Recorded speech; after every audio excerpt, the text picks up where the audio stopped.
Okay.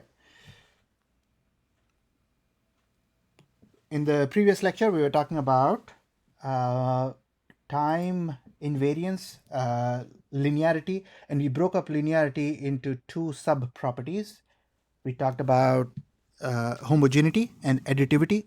If both those properties are satisfied, then the system is considered to be linear. So to zoom out a little bit and look at what we are discussing, we are discussing system properties, right? So we are trying to classify systems as linear and nonlinear. We are trying to classify systems as homogeneous and not homogeneous, additive and not additive, time invariant and not time invariant, meaning time variant. And we'll talk about more system classification today. We'll finish up one example that we left from previous lecture on time invariance. We'll talk about memory, causality, stability. So those are the other three classification techniques for systems. And then we will introduce the concept of response or the output of linear time invariant systems, LTI systems. And then we will talk about discrete convolution. So it's going to be a historic day in your signals and systems life. We are introducing the concept of convolution. Okay, so how do I check whether a system is time invariant or not? If suppose my system is described by this output-input relationship as y of t equals t x of t, that's the system. How do I find out whether it's time invariant or not? Well, first I start off with x of t, which is going through this system indicated by system operator cap tau, and I get my y of t at the output. If I delay my input x by some time t sub 0, which I'm indicating as x sub 1 of t, then I get another output, which is y1 of t. y1 of t is going to be t x1 of t. This should be 1. And x1 of t is simply x of t minus t0. So I substitute for that as x of t minus t0.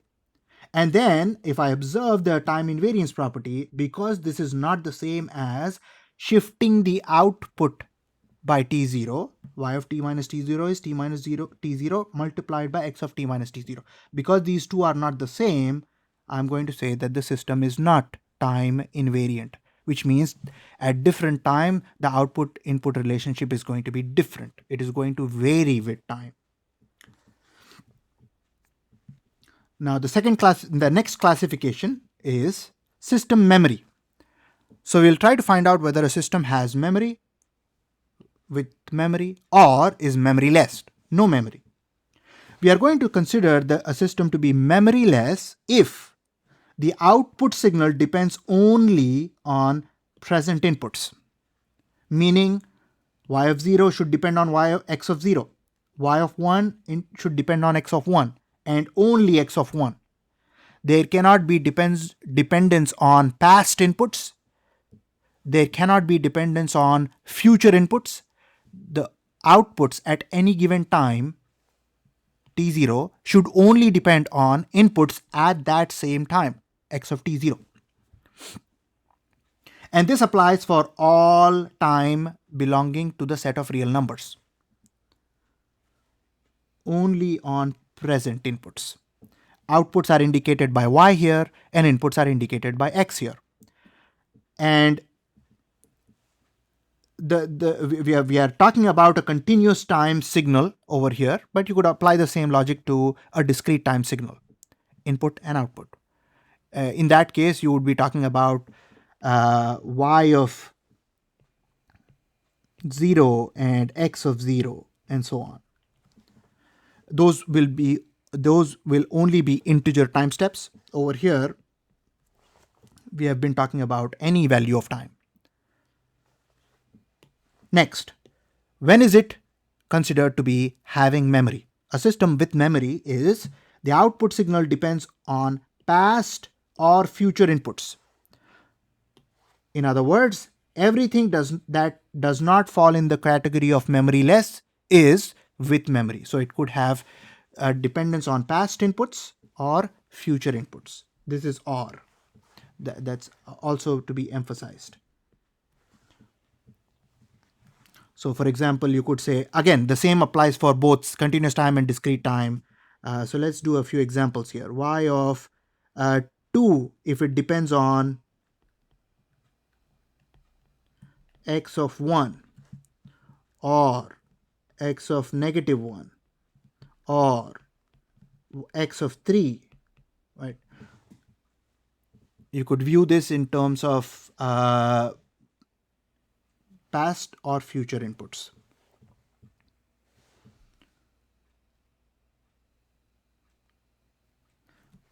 Now, another interesting question is, what if a system depends on both present and past? If it depends on both present and past, then it has to have memory.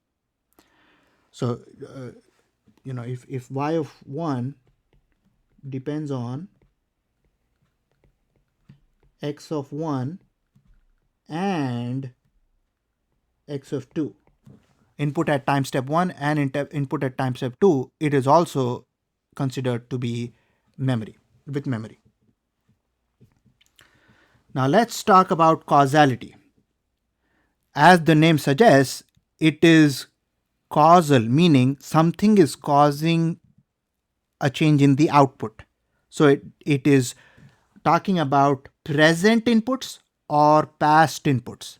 This causes that, right? So it has to be something in present or in the past.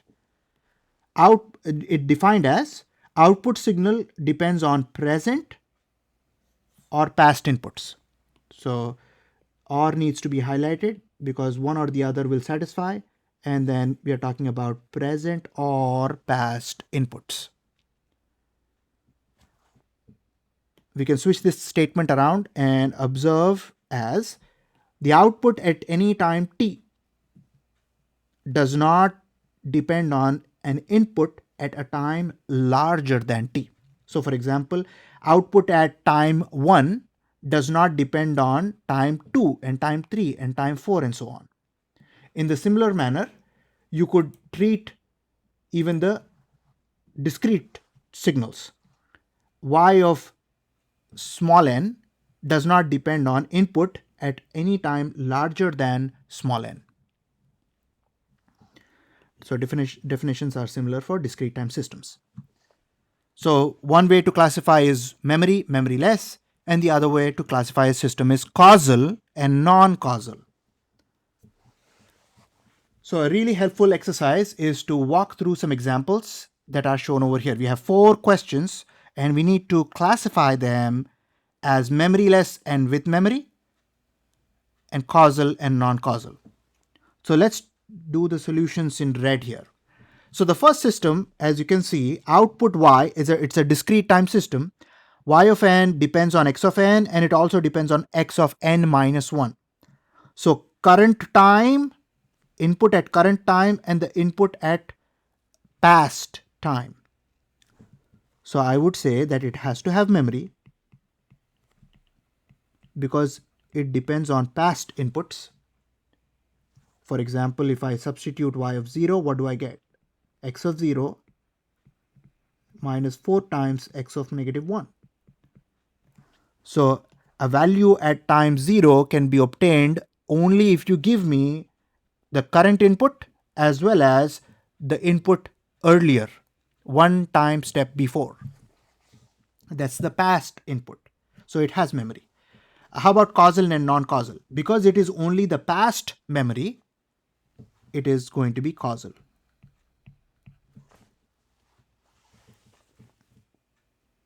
Next, y of t is a continuous time system now. Y of t is related to the inputs as x of t minus 2 times x of t plus 2. The plus is what is very consequential here. Because it depends on, so y of 0 depends on x of 2, we are going to say it has memory.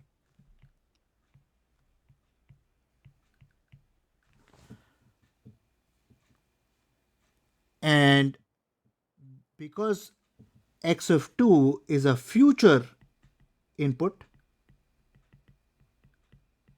this is going to be non-causal.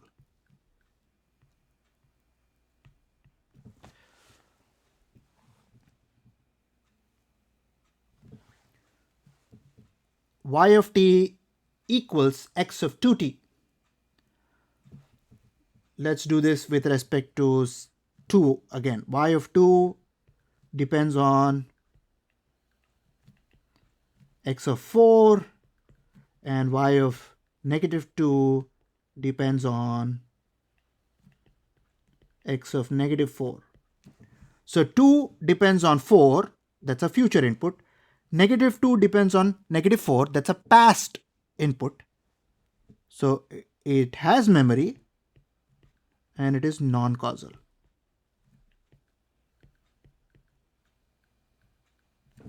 Non-causal because there is a dependence on future input.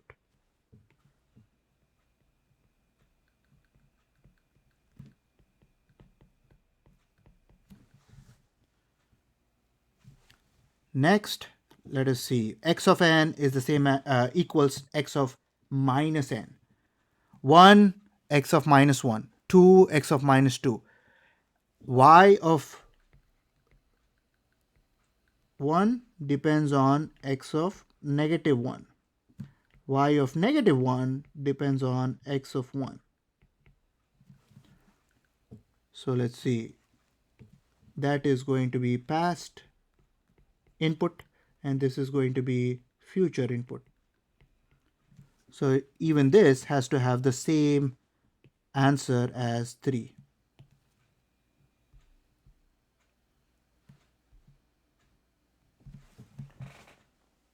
All right. Questions about these 4 examples to classify systems memoryless or with memory.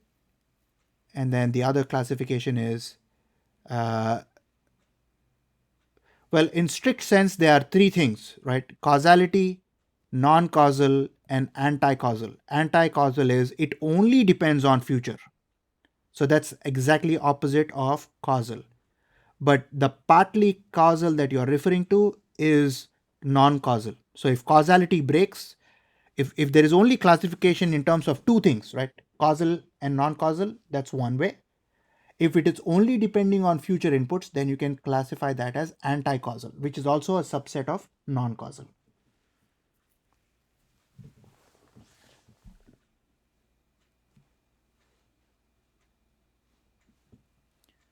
All right, let's move on.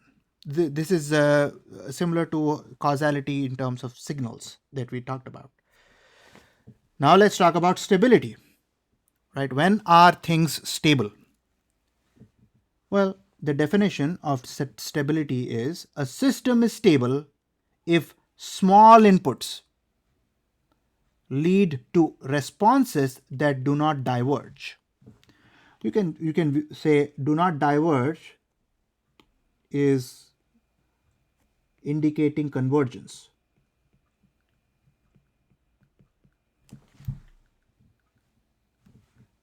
So if you have small inputs and the output responses converge, even if you have small inputs, then that system is considered to be stable. If you have small inputs to a system and the output or the response diverges or doesn't converge, like it grows, then that indicates unstable systems. Now to explain that behavior, I have 2 sketches here. On the left, I have a pendulum that is hanging from a wall, for example, hanging from a ceiling. And on the right, I have an inverted pendulum.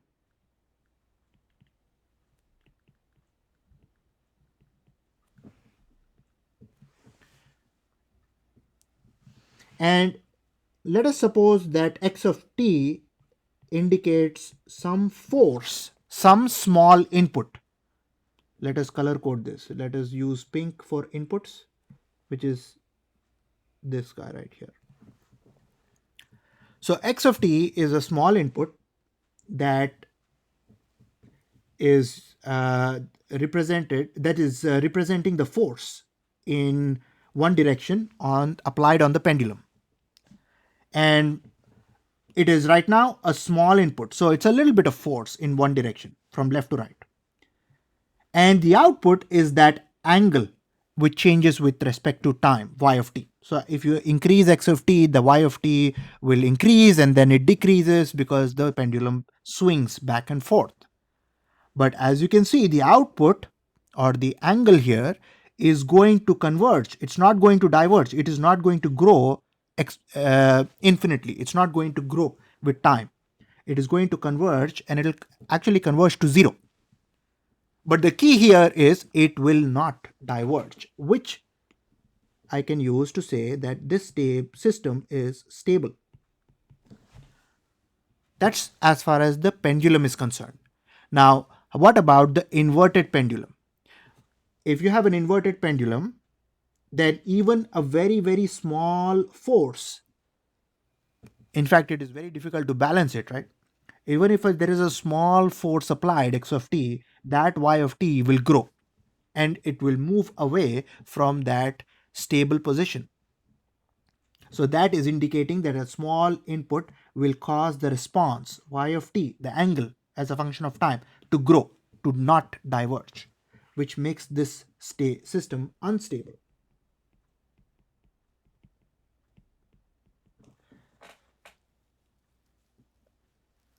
Now, one way to classify stability is by observing the bounded input, bounded output nature. Simply, Bibo stable. What is Bibo stable? A system is considered to be bounded input, bounded output stable when for a bounded input, in terms of strength, magnitude, amplitude, it is bounded. The output is bounded. The output is also finite, bounded, limited in terms of its magnitude. So a bounded input, if it leads to a bounded output, no matter what that bound is, all it needs to be is finite. Then it is considered to be a bounded input, bounded output stable system. Let's take a look at some definition followed by some examples. Now you have x of t indicating the input to this system, y of t indicating the output of that system. The bounds of x of t are bx. So the absolute of x of t is less than some finite value bx. And the bounds of y of t, we are using by to indicate some finite bound on the output y of t. Bx and by are finite positive numbers. So if you have input that is bounded, if it leads that to an output that is also bounded, then that system is Bibo stable.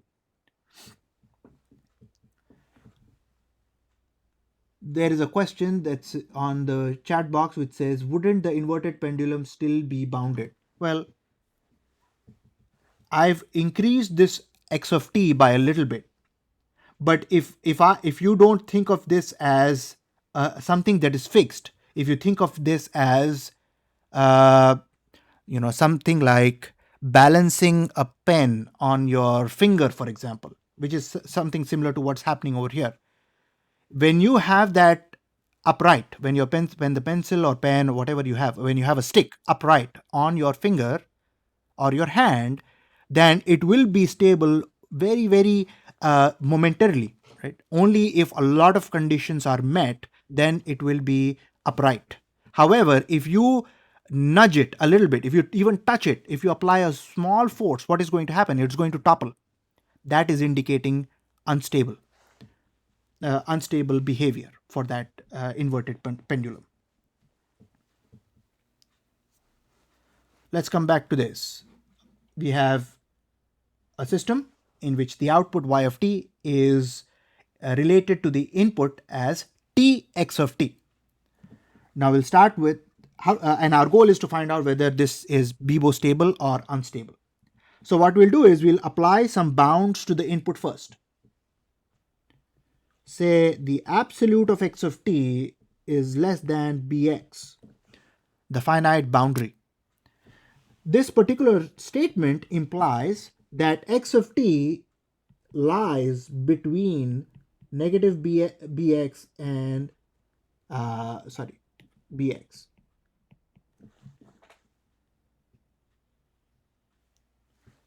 Now, if negative bx and bx are my inputs and x of t is my input, what is going to happen for the output? For the output, this is going to be negative, not negative, just t times x of t at that particular boundary is negative bx, less than, for x of t I get y of t for the output. And when the input is all the way at the top for bx, I get what? T times bx. Right. I am simply evaluating the outputs for those particular inputs. X of t are at that range, minus bx all the way to bx. So I'm simply replacing that with bx there. Now, what is going to happen as time grows? As time increases,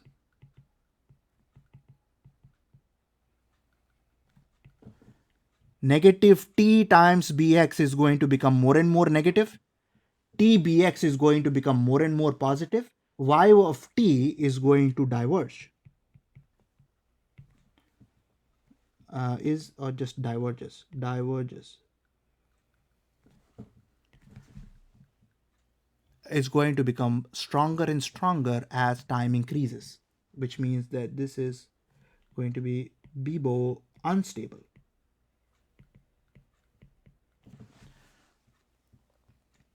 Next, we have an example where y of t is related to x of t as e to the x of t. So we start the same way. We apply some bounds to x of t. Let us say that that finite bound is bx, which will give us this particular statement: negative bx less than x of t less than bx, positive bx, b sub x. Now, if we evaluate the output at those particular limits, for y of t we have e to the negative bx, y of t e to the plus bx. Now, if you look at this, if I assume that bx is finite,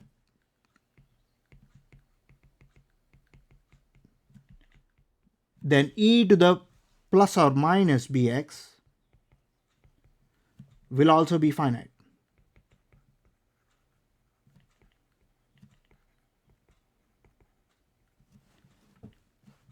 Which implies that this is Bibo stable.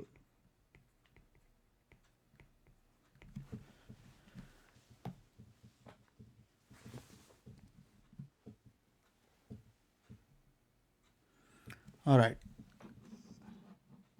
Let us see.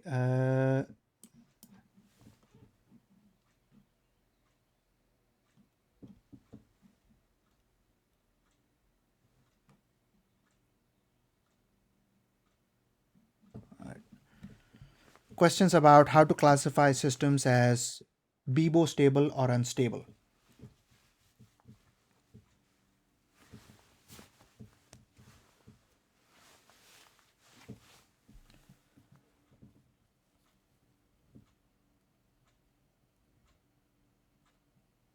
Oh, we have to evaluate, right?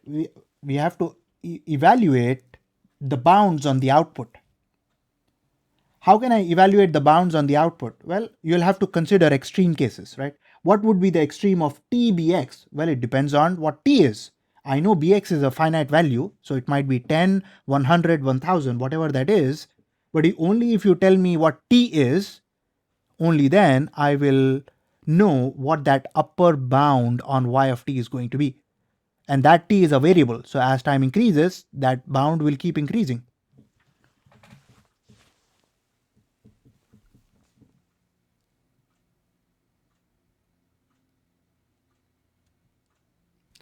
If y of t is finite at any given time, when the input is finite at any given time, yes, then it is Bibo stable, bounded input, bounded output stable.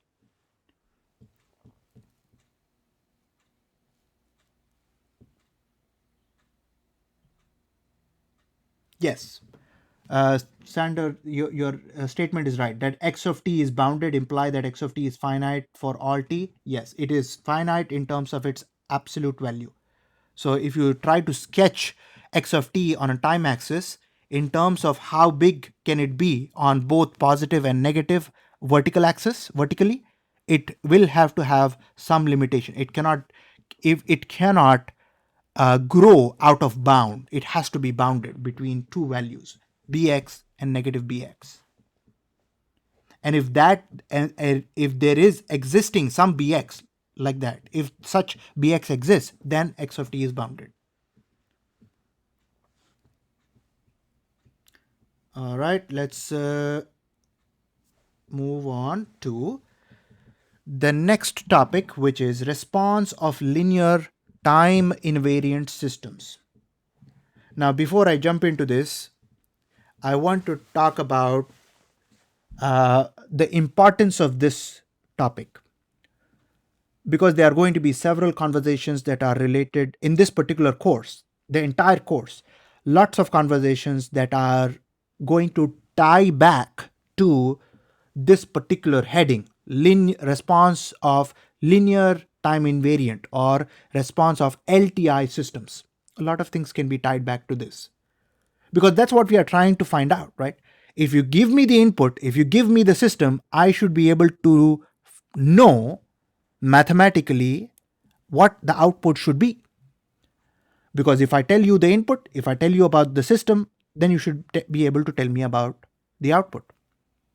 So even I don't even have to go and measure, I just know, because mathematically I have captured all the properties of the input and all the properties of the system, right? So that's the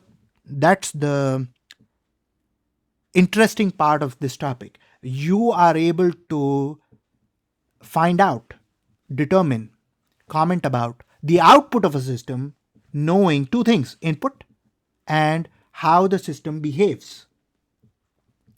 So the input, well, you can classify that as a time function, right? X of t, x of n. We know how to denote the input. How about the system? How do I capture the characteristics of a system? Specifically, I can only do that for linear and time invariant system. If a system is not linear or if a system is not time invariant, then I cannot do this. One way to capture or characterize an LTI system, linear time invariant system, is using its impulse response. How does the system respond to an impulse function? Because an impulse function has the advantage of having an amplitude that goes from 0 to infinity, and it has a sudden jump up and down. And when we look at the Fourier transform or observe this impulse function in frequency domain, it turns out that it has all the frequencies. So it is not discriminating any frequency. It has all frequencies in it. And it treats all frequencies the same. CT is discrete time and CT is continuous time.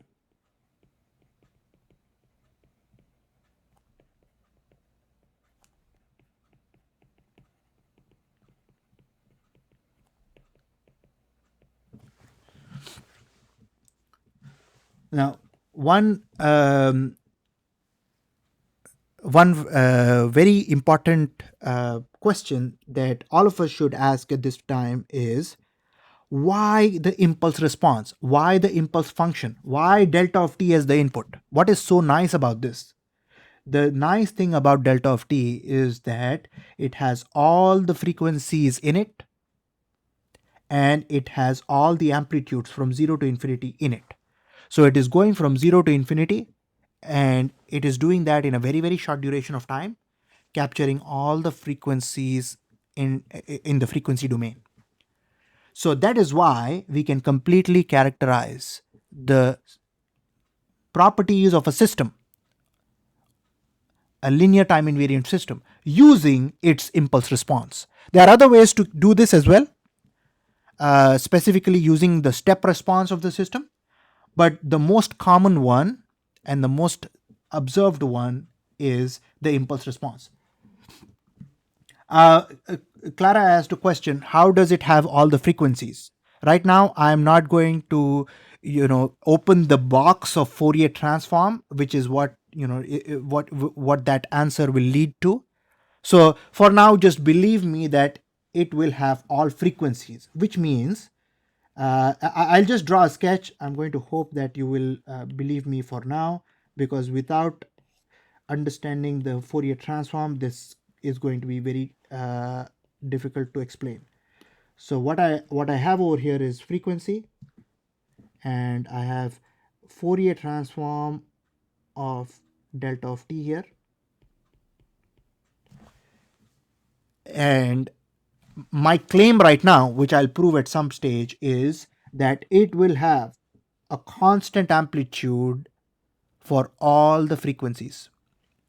That's my claim, which I'll prove at a later time.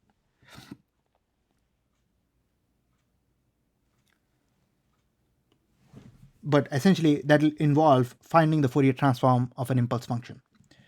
All right, let's move forward here. So the impulse response. What is the impulse response? When the input is impulse, what is the response? I'm going to use H to indicate impulse response. So let me highlight that. I'm using the letter H either in continuous time or in discrete time to indicate impulse response.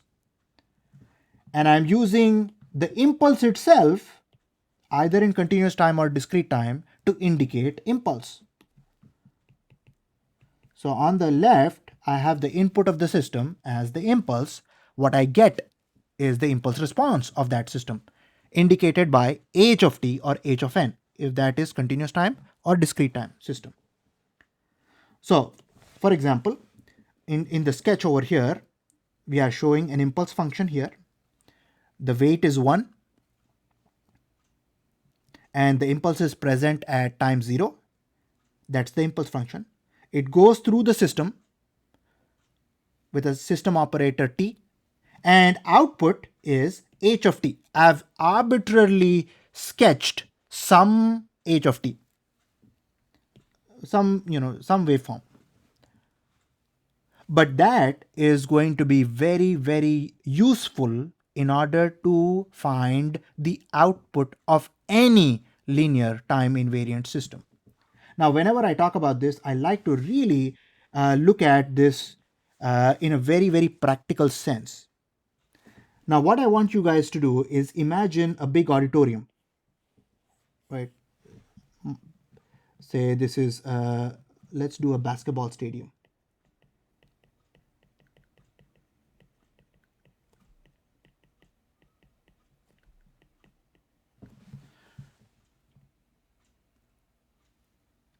And suppose there are all seats here, there are seats here, there are seats here, there are seats here. In the middle there is a court, and you're standing right in the middle of the court.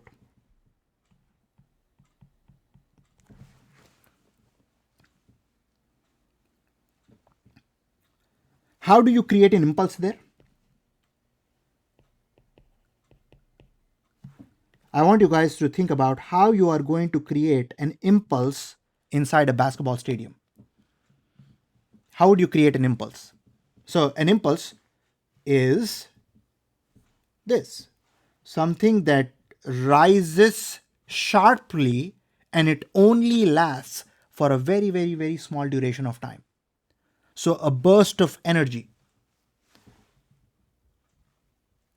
How are you going to create an impulse inside that basketball stadium? Well, a clap, very nice. Stomp, right. You would try to make a sound which is going to last from the source, is going to last only for a very, very short duration of time, and it's going to be very, very loud. A scream, yeah, as long as you are going to limit it for the stratified. No, the impulse should look like this. The impulse should look like this. In reality, it might do something like this. It might be a little bit long, right? Uh, a clap was so far a good way to do this. Maybe you smash two things together, uh, or maybe you use another computer or a speaker to create one sound, loud sound, uh, which goes up and down very quickly. I think you get the idea, right? You create an impulse. Now, in that same stadium, say you have a microphone. The microphone is going to record what? You created the impulse. The microphone is going to record the impulse response.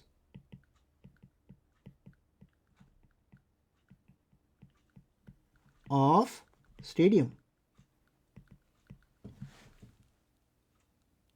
So what is it going to have? It is going to have all the characteristics of the basketball stadium. How did it change the impulse, right?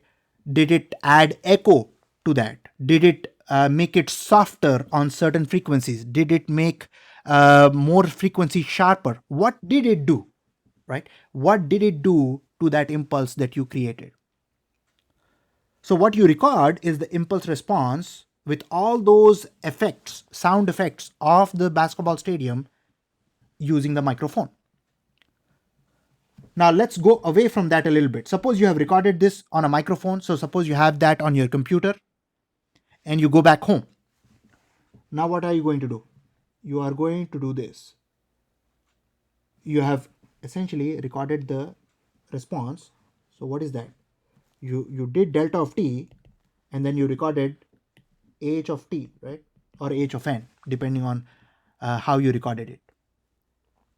Did you record it to tape or did you record it on a computer, right? Continuous versus discrete. Suppose you have recorded it. Now you go back to your house. So you are sitting in your room now, and in your room you record your voice.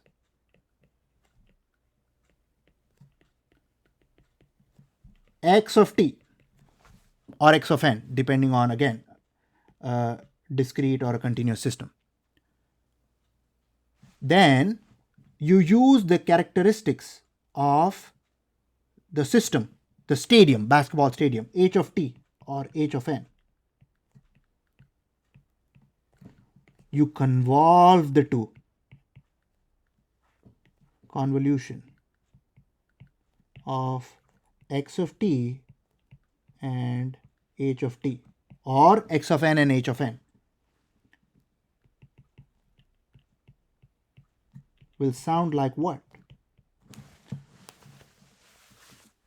That's the interesting question that is asked here. You recorded the impulse response in the stadium. You recorded your voice in your room. When you convolve x of t and h of t, I'm claiming right now that I'm able to capture everything about the system in the impulse response h of t. So I know the input, I know the impulse response, I've characterized this linear time invariant system. I'm assuming that the basketball stadium is LTI, linear and time invariant. A little bit of an extreme assumption, but I have assumed it for the purposes of this discussion. What is the output going to sound like? Y of t. I'm going to indicate y of t as the output, which is essentially x of t convolved with h of t. How is it going to sound like? It is going to sound as if you said those things not in your room, but in the basketball stadium. So it's going to have all those effects, the echoing effects of the basketball stadium getting mixed with your voice that you recorded in your room. So you are essentially able to predict the output of this basketball stadium by knowing its characteristics in h of t. For any arbitrary input, you can find out the output. All you need to know is the impulse response of that linear time invariant system. Questions or comments about this analogy between LTI systems, convolution response of LTI systems to a basketball stadium?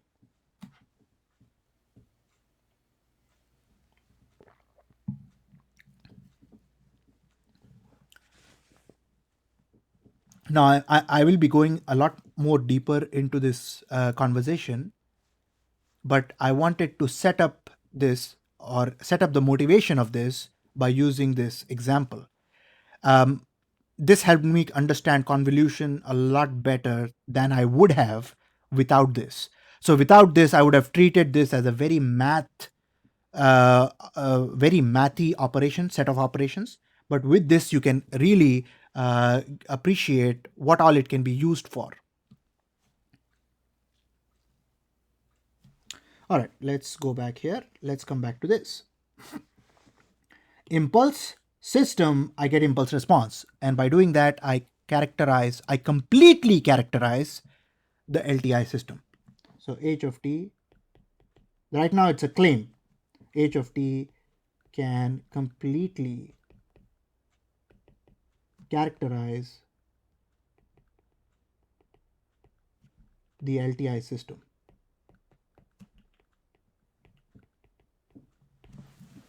It's like the name of the system, its identity. Everything to know about the system can be expressed in h of t.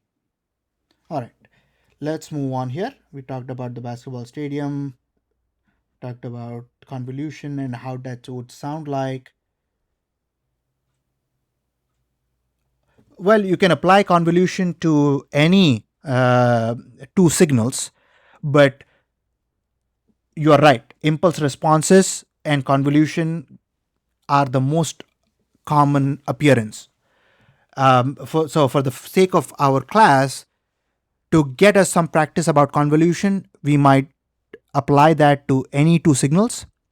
However, if you think about signals and systems as a course, you are applying that convolution more often than not between some arbitrary input and some impulse response. What does h of t represent in the basketball example again? So h of t represents the impulse response of the stadium, which means when you have a microphone that is recording the sound that you made, when you made the sound, you just made the sound which looks like this, goes up and down, short burst of energy, a loud sound, momentarily loud sound. But you did not create the echo. The basketball stadium created the echo. So what you record is essentially the impulse response of the stadium, h of t or h of n. So it represents the response or the sound response of the stadium. Oh no, there's a question on the chat box which is convolution. Is it a multiplication operation between two signals? No, it's not a multiplication operation. It's a shift add. Multiply. Sorry, no, I should say shift multiply add operation. Shift multiply operation. Shift multiply add. Shift multiply add. Shift multiplied add operation. So there's a lot more to it than just multiplication. All right, let's keep going here. Another way to characterize an LTI system is by using its step response. How does it respond to a unit step, u of t, or a step sequence, u of n? there is a direct relationship between u of t and delta of t. If you differentiate u of t, you get delta of t. So by that logic, we will prove this later, the step response, when you differentiate the step response, you get the impulse response. U of t, same system here. It could be a continuous time system or it could be a discrete time system. When u of t goes in, you get the step response indicated by y sub step of t. When u of n goes in, you get the discrete step response y of n coming out. Graphically, u of t goes in to the system indicated by the system operator here. The output is a y step of t, some arbitrary sketch drawn here. So we can use one of these two ways. The general one is the impulse response, and sometimes you could also do the step response. That is done to completely characterize a linear time invariant system. Once I do that, I can consider any arbitrary input and I will be able to tell you what the output will be like. I don't need to wait for that output to come through and measure and then tell you what the output is. Once I know the system impulse response and I know any arbitrary input, I will be able to tell you what the output is going to be. All right. Now, let's consider this.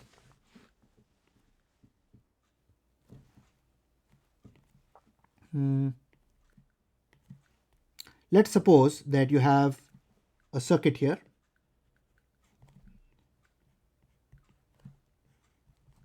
And this is R and this is C, some resistor capacitor network. I'm going to consider V in as my input, V out as my output. They are both functions of time.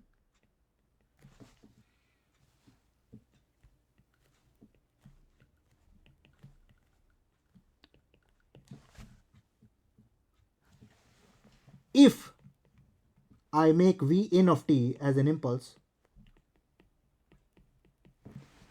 what would my V out of t look like? Of course, V out of t is the impulse response h of t. But what will it look like? So in order to explain this, what I'll do is I'll do a sketch. And I will sketch an impulse here.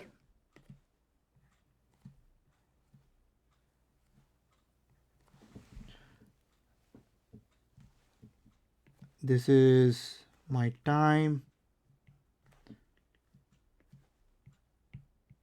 This is my delta of t, which I'm using as my input voltage. And the weight is 1 here. And this is happening at time 0. So if I excite this RC circuit, if I provide this delta of t at the input, what is going to happen? Well, because you know the properties of R and C, you might say, because you have given it some energy in terms of its voltage, the capacitor is going to charge up, and then it is going to, once you remove this energy, it is going to slowly discharge. So how does it look like for the output?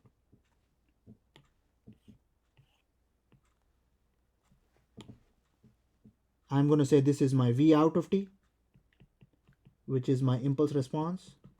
This is time. I'm going to have an instant rise. Until then, it is going to be 0. No charge on the capacitor. Then there is instantaneous charge on the capacitor, which will start decaying because I have removed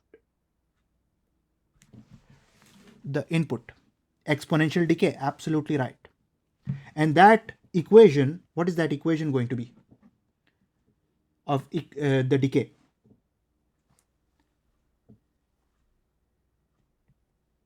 It is going to be e to the negative t divided by tau u of t, where tau is RC. Those are the values right here and here. So it'll jump up to 1 here at 0, and then it'll slowly discharge based on e to the negative t divided by tau. Let me write tau a little bit better. And u of t, because for time less than 0 it is 0, only for time greater than 0 it is that function there, e to the negative t divided by tau. So that's impulse response. Now once I know the impulse response of this RC network, you give me any input, I will be able to convolve that with this particular function, and I will be able to tell you what the output of that RC network is. Now, for example, what would happen if you did u of t? Same example, but now input is u of t. What would happen then? I will try to sketch up things relatively quickly here. I got 0, u of t, and 1 there. This is time. This is my, again, Vn of t, which is u of t. In this case, what would happen? Same RC network.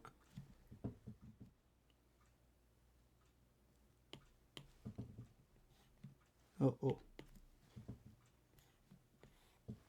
My capacitor is going to have 0 charge for time less than 0. And the moment I start charging it, it is going to exponentially rise to 1. So let me draw a dashed line here. And then I'm going to indicate that it is going to rise exponentially.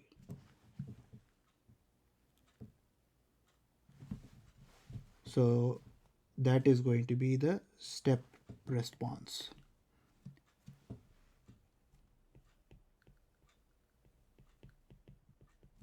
Let's see, what do you have here? V out of t is h of, not h of t. This is going to be step response, right? Y step of t. What if the input is sinus? Well, right now I'm just doing it for, if you have a sinusoidal input, then you can take the sinusoidal input and convolve it with e to the negative t divided by tau u of t, and you get the response for that.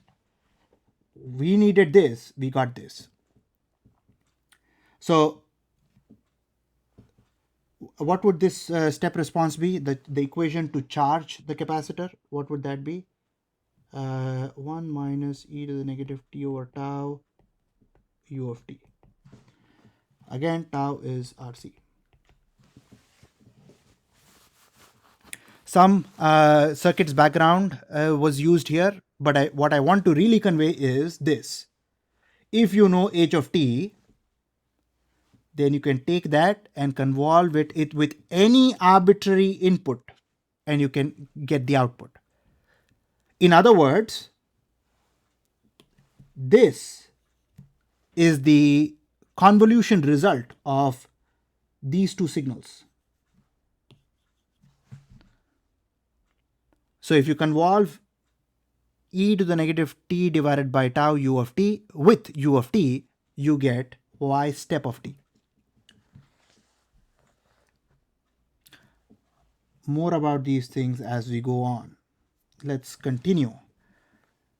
Now, all this topic of convolution, at the very base, at the very bottom, there has to be some mathematical proof or some mathematical foundation that will allow us to consider or perform convolution. That proof, that mathematical proof, the foundation is superposition in LTI system. We are able to do convolution because superposition applies. Superposition is true in LTI systems. What is superposition? Well, superposition can simply be described in a complete mathematical formula over here. I'm going to put that in a box.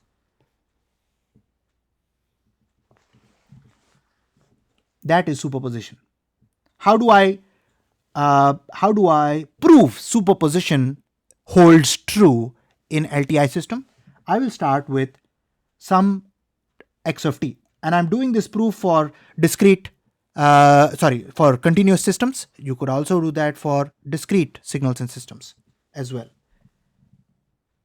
If you have some input x of t goes through the system, you get y of t.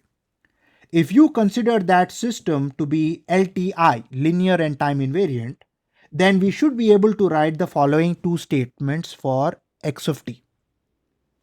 We are able to write alpha times x of t will give us alpha times y of t, where alpha is some scalar, because we know that homogeneity applies.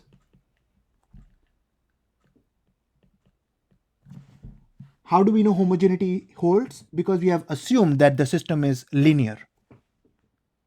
Next, if I shift the input, I will shift the output. How can I say that it is going to be true? I can say that it is going to be true because the system is TI, time invariant. And the linearity is additivity and homogeneity. Right now I have only used homogeneity property. Now, if you have the two statements and you also used additivity, then you can put these together to write alpha 1 some scalar times x1 of t minus t1 plus alpha 2 some other scalar with another input x2 with a different time shift t2. If you sum up all those inputs, then the response of this system will be alpha 1 same scalar here, same time shift here, assuming that x1, when x1 is the input, y1 is the output. When x2 is the input, y2 is the output, and so on. So if you sum up all those superimposed inputs, scaled and shifted, then you get the same scalars and the same time shifts even for the outputs. So all of that statement can be combined into this boxed relationship here. On the left, you have a combination of inputs that have been added up. On the right, you have the corresponding output. And superposition says that if you take n inputs, small n number of inputs, and you multiply each of them by different scalars, alpha 1, alpha 2, alpha 3, and so on to alpha sub n, and you shift them individually by t1, t2, t3, so on up to t sub n, then your outputs will also get scaled and shifted by the same values, alpha sub k and t sub k. Alpha k belongs to the set of all scalars, t sub k belongs to the set of all real numbers. And this is assuming that xk, all the xk's go to yk's, meaning x1 of t, the response is y1, x2 is y2, and so on. So if that is what helps us go from linear time invariant systems to the fact that we can apply convolution to find out the output of systems.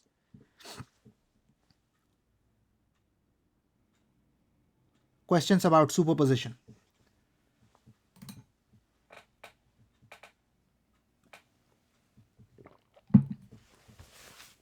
And you have seen superpositions. If you have taken a circuits class, then I'm pretty sure you have seen this.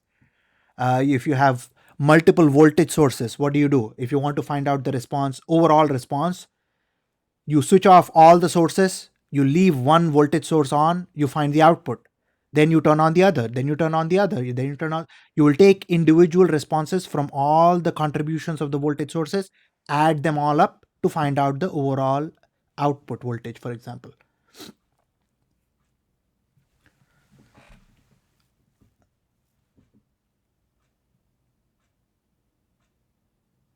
Yes, absolutely right. If you are working with things that are non-linear, then you will have to do some sort of linear approximation, which can be done if the time for which you are observing signals is very, very short. So for a very short duration of time, things might be linear. So you might have to do this on a piecewise model.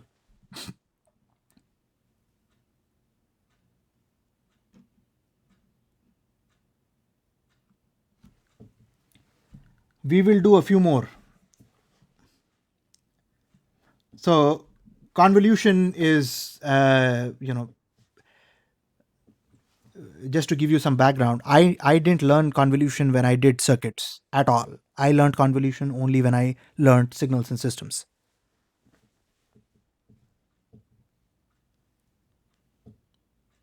But the very nice thing about convolution is you can apply convolution to anything. You can apply convolution to every system that is linear and time invariant. Moving on. Coming back to the same question, response of LTI systems. Now we are looking at a discrete example over here. Now recall from a previous lecture, I will show you where it is, but I'll show you where it is after I talk about what it is. X of n, any signal, can be represented as a summation over all k, x of k multiplied by an input at that particular time step, n minus k. This was this was proved in the previous lecture, and I will refer you to that. Let me just show you where it was. Right here. So it was slide 7 out of 25 on lecture 4, where Fn, any discrete sequence can be represented as a summation of Fk delta of n minus k. Right? We changed the weights of each sample by the weights of the sampled sequence, and then we added all those up to get back our discrete sequence. So 7 out of 25 lecture 4, and that's the one that we are using over here. So I'll just cite that. Lecture 4, slide 7.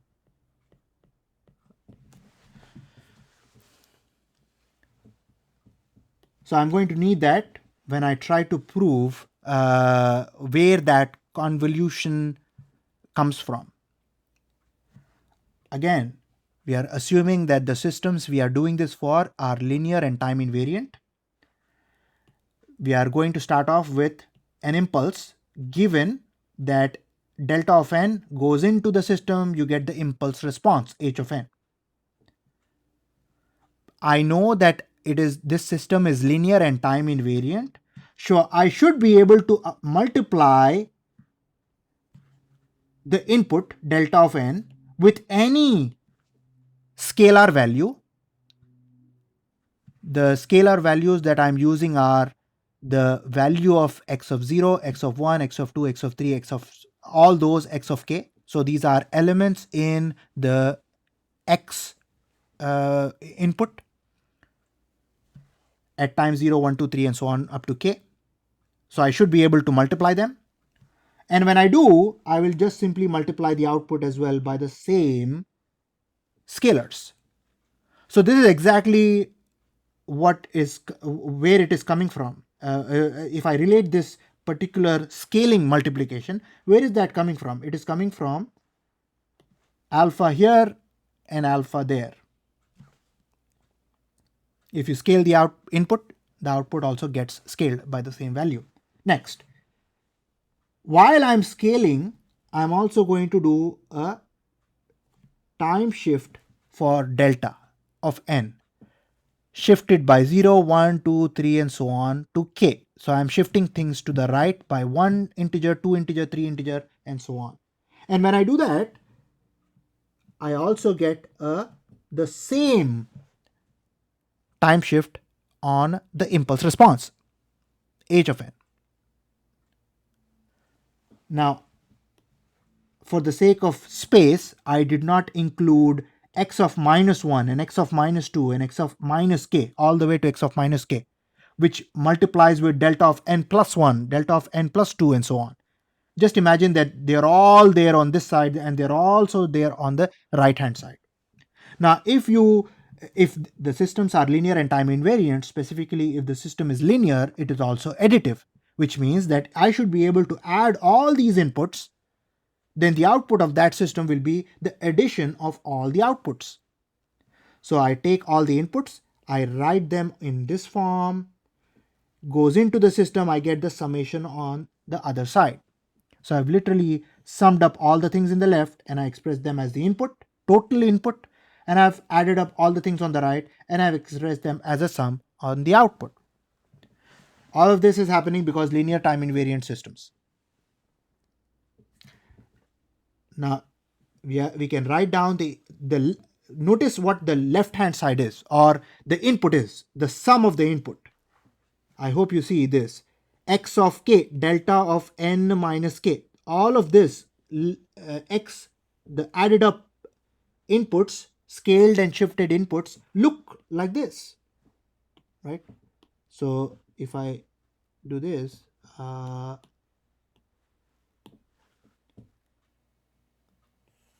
observe this. What is that? That is exactly the same as that. So on the input side, you literally have x of n, which is being written over here. If you combine all the things on the left, which are essentially the scaled and shifted inputs, that is your x of n, goes into the system, and what you get at the output is summation of m, some new variable m, going from negative infinity to infinity, x of m, h of n minus m. Scaled and shifted impulse responses that are added up. Where is this coming from? This summation coming from? That is essentially this guy right here.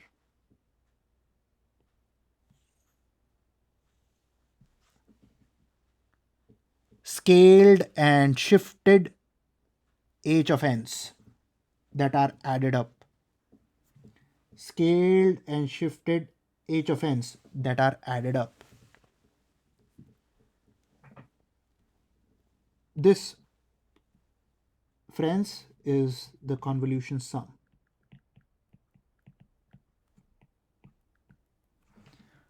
So the output y of n can be found out, can be determined for any arbitrary input x by convolving it with its impulse response. This is denoted as y of n equals x of n. The convolution operator is an asterisk h of n. And as I said earlier, it is not as simple as multiplication. It is actually, there is a shifting going on, there is a multiplication going on, and there is a adding going on. So you shift, multiply, add, shift, multiply, add, shift, multiply, add, and so on. You do that for all m. One quick hint about how to look at this is, what is y of 0? Y of 0 is essentially m equals negative infinity to infinity, x of m, h of m minus m.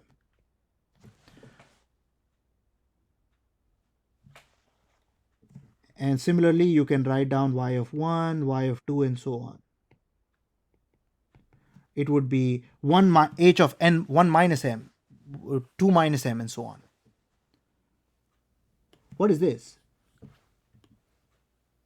Let's put this here. What is that? Flip h of m, multiply all overlapping elements in x of m and h of m and add them up.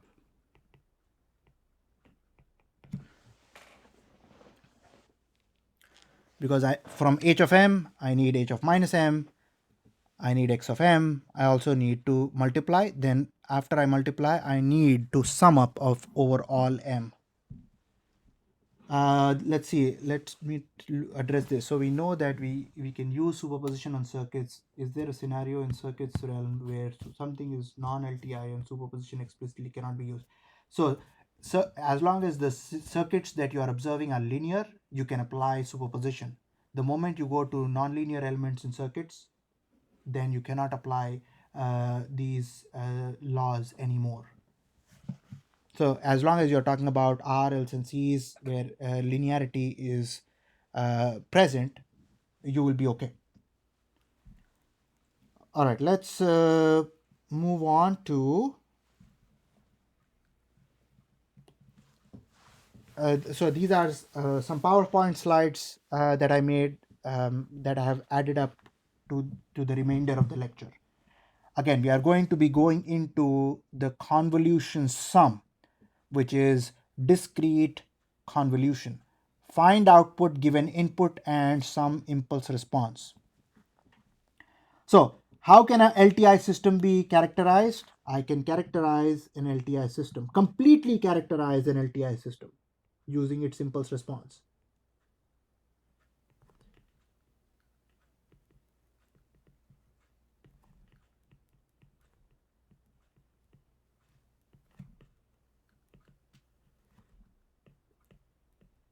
So I'm doing this for discrete, so I'm using h of n.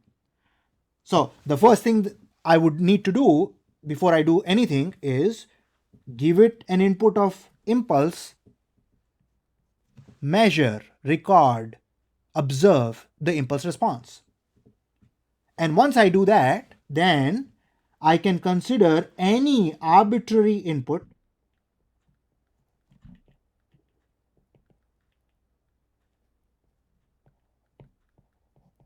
once I know h of n, I can consider any arbitrary input and I can find out its corresponding y of n because I already know h of n of that particular LTI system from here.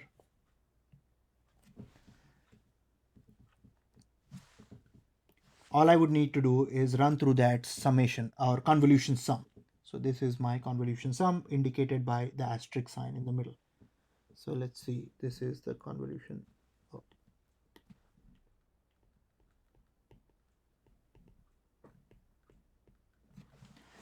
And for the sake of differentiating input and impulse response, I have color coded them into blue and red respectively. Let me write this in red as well. This is the impulse response. And this is my input, which is impulse.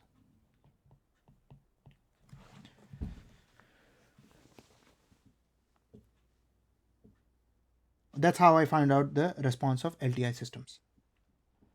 There are three methods to do this. Three ways to find out the convolution sum, to compute the convolution sum. I can do this analytically. I can do this using an array algorithm, which is very structured, very systematic, and easy. So let me do this. Easy works well for fewer number of elements.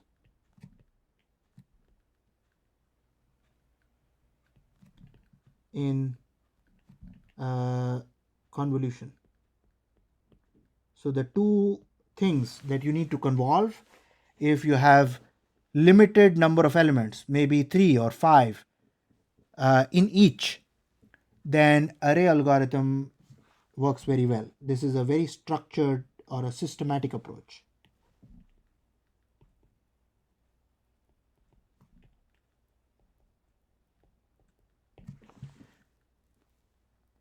Analytically,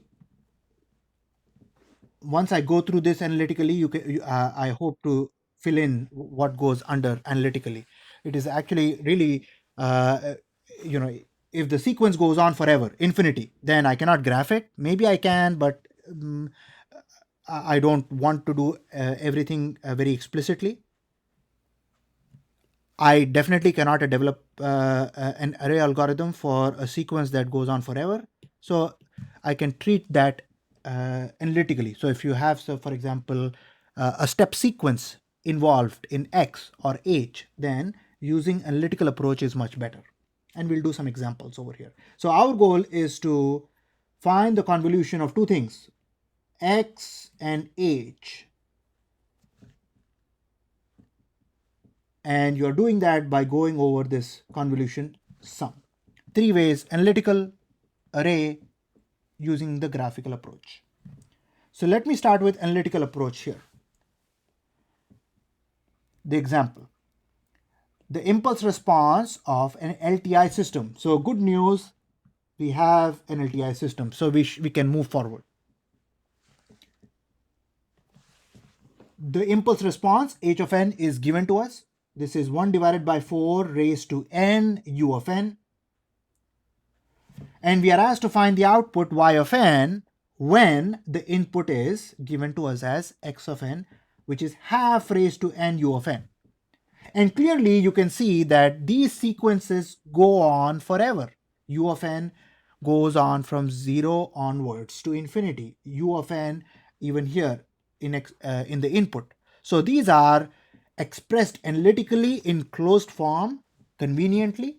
So for these kind of examples, we are going to use the analytical approach to find out the convolution sum.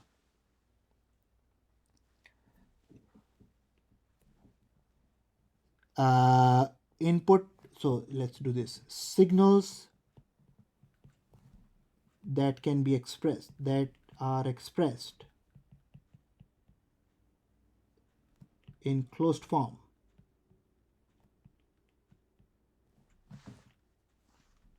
That are expressed in closed form. Really long signals, right? So they go on forever. So I'm going to be, if I can express that in closed form, then I will use the analytical approach. So this is a closed form expression. There is also a closed form expression for x and h. So let's do this. The system is LTI, which means that I can compute the output using the convolution sum. Y of n is expressed as m going from negative infinity to infinity, x of m, h of n minus m, which can be expressed as x of n, the convolution operator using the asterisk sign, h of n. It doesn't really matter the order of these. It is actually commutative. Convolution is commutative, so you can have one then the next. It doesn't really matter. We will prove these properties later on, but I just wanted to throw it out there. So let us start applying this convolution sum for a toy example. Let's consider n is 5. So when you put n is 5, here, here, which means here and here, what do you get? You get y of 5 equals summation of negative infinity to infinity x of m, h of 5 minus m. So we should because we are given these, we should be able to substitute for x of m, h of 5 minus m, multiply and then add. Let's do that over here. Y of 5, x summation m equals negative infinity to infinity, x of m, h of 5 minus m. Again, we are doing this only for y of 5. This can be x of m substituted from before here.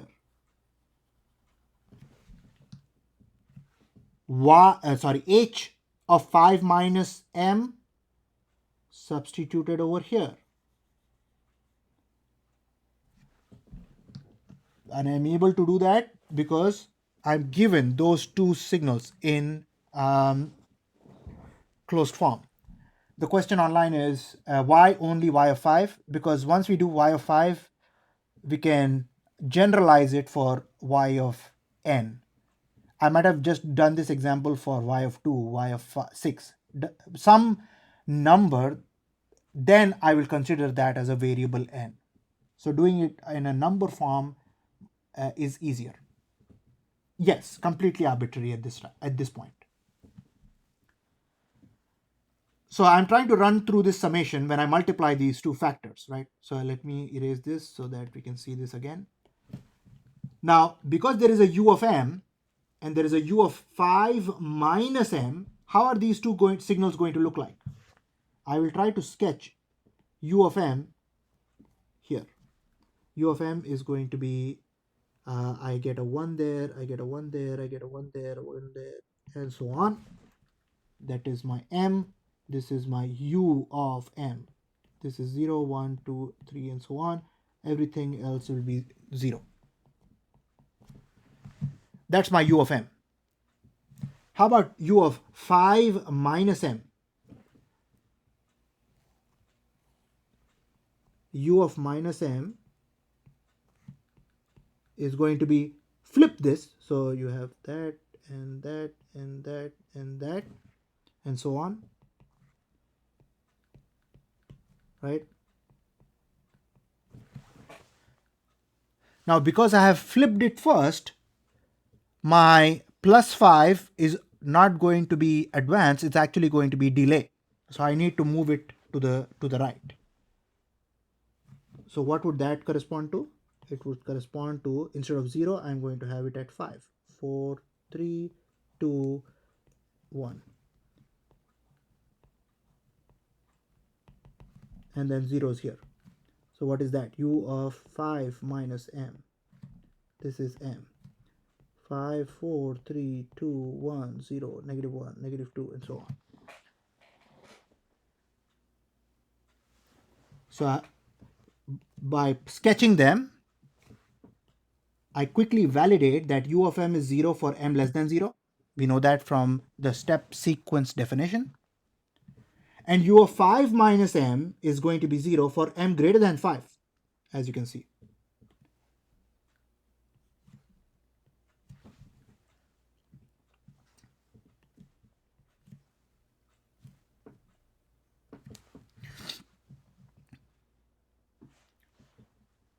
And because I'm multiplying these two together, that will help me reduce the number of finite values, or I should say the number of non-zero values that I need to sum over.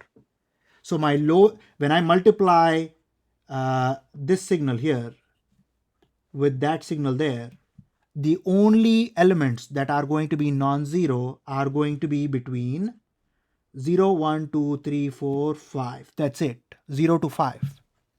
And hence, my limits on that summation have gone from negative infinity to 0 to 5. And half raised to m remains as is, 1/4 power 5 minus m remains as is. U of m is 1 for those values. U of 5 minus m also is 1 for those values. So 1 times 1 should be 1. So I don't even need to write that. Next, I can bring out the 1 divided by 4 raised to 5 outside the summation because it has nothing to do with m. Summation m goes from 0 to 5. Inside the summation, I have these two functions, half raised to m, 1 divided by 4 raised to negative m. If I simplify it a little bit more, I get this particular form. 1 divided by 4 raised to 5, summation m equals 0 to 5, 2 raised to m. And so let's just quickly validate this. If I look at this one, what do I have? I have 2 raised to negative m, right, multiplied by 2 raised to negative 2m, plus 2m.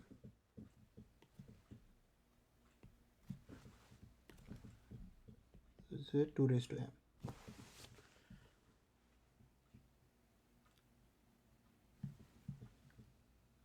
So I've got this form. Now once I do this for 5, notice 5 appears in the output here, here, and here, because I've done it for 5. What do you think, what do you guess for when I do it for n? This will change to n, that will change to n. Everything else will remain as is. That's my guess, but let's just validate for the general case. Y of n equals summation negative infinity to infinity x of m h of n minus m. The convolution sum can be expressed in this way by substituting for x of m and h of n minus m. I need u of m, so I need to look at where it is 0 and non-zero. So u of m is 0 for all values that is less than 0. U of n minus m is going to be 0 for all values of m greater than n, right? So I need this argument inside the unit step to be 0 or more for a non-zero value. When n is greater than m, I'm going to not get that. Next, because I have those two limiting 0 and n, my limits on the summation are going to go from 0 to n. Half raised to m remains as is. 1/4 raised to n minus m remains as is. I pull out 1/4 raised to n outside because the summation variable is m, and 1/4 divided by power n is independent of m, so I can pull that outside, and then I simplify similar to before to get my analytical result over here. 1/4 raised to n summation 0 to n 2 raised to m. So if I want to find out the values of y of n, what would I need to do? I would substitute y of 0, 0 there, y of 1, 1 and 1 there, y of 2, 2 and 2 there, and so on, right? So I'd keep substituting for values of n and running over that summation. So if we use an analytical approach to perform convolution, such summations will appear several times. And if such summations appear several times, in this case it's a finite geometric series summation, power series in other words. So if I have such summations, it is very helpful for us to summarize some known power series results, which we can use for analytical computation of convolution sum. We have done that in this slide over here. So if you have x as some real or complex value, then the summation of power series, in this case, it is a finite power series. It is starting at 0, ending at some arbitrary n, x raised to I. So I is the summation variable here, x raised to I. So it's 1 plus x squared and so on up to x raised to n. That the result is 1 minus x raised to n plus 1 divided by 1 minus x. And if the absolute value of x, whether it be real or complex, if the absolute value of x is less than 1, then the infinite sum of the power series x raised to I is 1 divided by 1 minus x. If it continues to be absolute value of less than 1, for an infinite power series sum of 0 to infinity I multiplied by x raised to I, it is x divided by 1 minus x whole squared. So these are three power series identities that prove to be very useful, and keep it handy while you are doing the convolution sum analytically.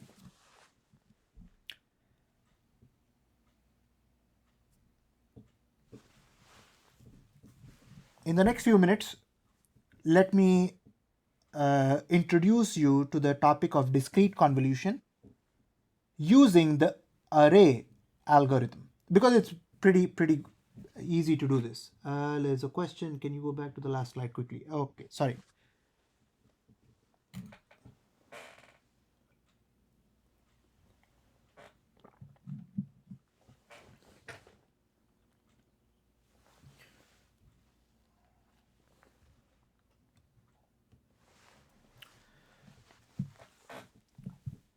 Now let's take a look at the second way of computing the convolution sum. So again, this is for discrete convolution, and the second approach that we are calling it is array algorithm.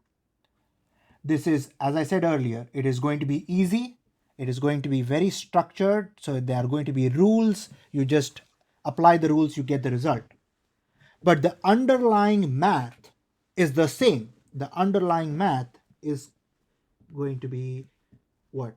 Y of n is summation m going from negative infinity to infinity, x of m, h of n minus m.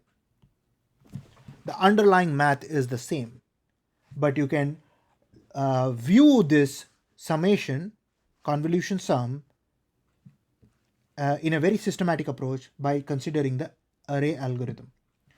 And in array algorithm, what we do is, suppose we have 1, 2, 3, 4, 5 values in the input, 5 values in the impulse response.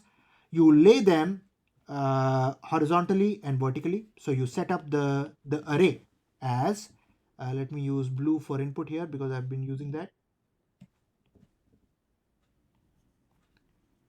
X, the elements here, H elements are over here.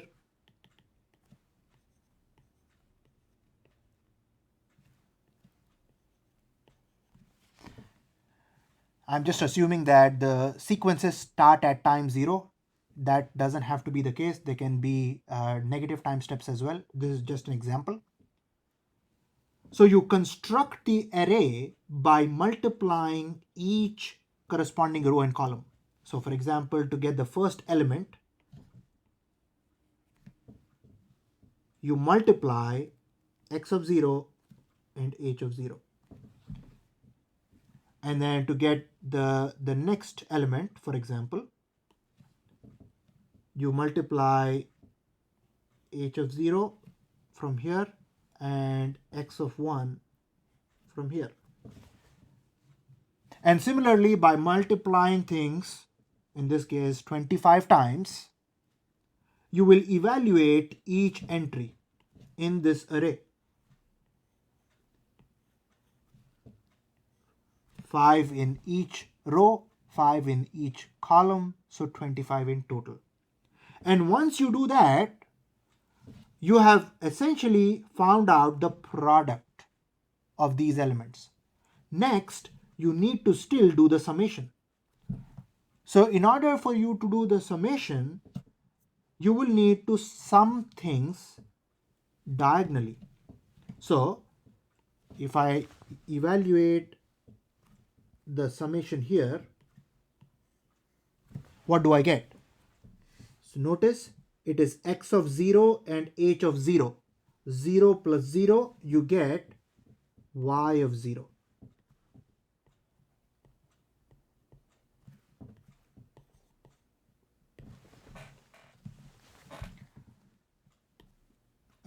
Actually, let me just change the color here to black because I'm using black for y of 0. So and more useful thing to note here is that you are summing up on that arrow, dashed arrow, all elements in that arrow. Then you sum up here, then you sum up here, then you sum up here. What do you get? You get y of 0 plus 1, 1 plus 0, 1. Y of 2, second element in y, third element in y, fourth element in y, and so on. So,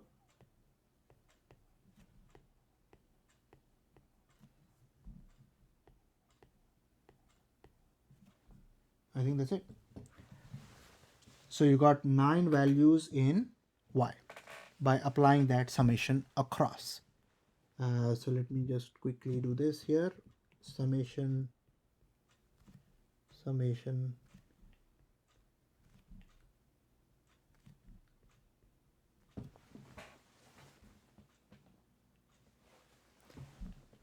All right, let's stop here because we have actually